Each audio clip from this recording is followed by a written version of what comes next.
Hey everyone, today I'm going to show you how to use Infinitepay.io for subscription boxes. Whether you are managing payments for monthly subscription boxes, product bundles, or recurring deliveries, Infinitepay.io offers a secure and efficient solution. So let's get started. First, log into your Infinitepay.io account using your username and password. Once logged in, navigate to the subscription boxes or payment section. This is where you can manage and process payments related to your subscription box services. Now, to set up payment processing, integrate Infinitepay.io with your subscription management or e-commerce platform. Follow the integration documentation or use the API provided by Infinitepay.io.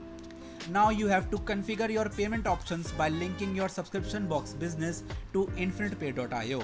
Set up payment methods such as credit debit cards and adjust your transaction settings to fit your subscription model. After that, create and manage payment requests, invoices, or payment links for your subscription boxes through Infinitepay.io. Now you can even track and manage payments through the Infinitepay.io dashboard, monitor payment status, and handle any issues that arise. Ensure that your payment system complies with financial regulations and provides secure transactions for your subscribers. And there you have it. You have successfully learned how to use Infinitepay.io for subscription boxes. This platform helps you manage and process payments efficiently and securely for your subscription services. If you found this tutorial helpful, please give it a thumbs up and subscribe for more tips. Thanks for watching and see you next time.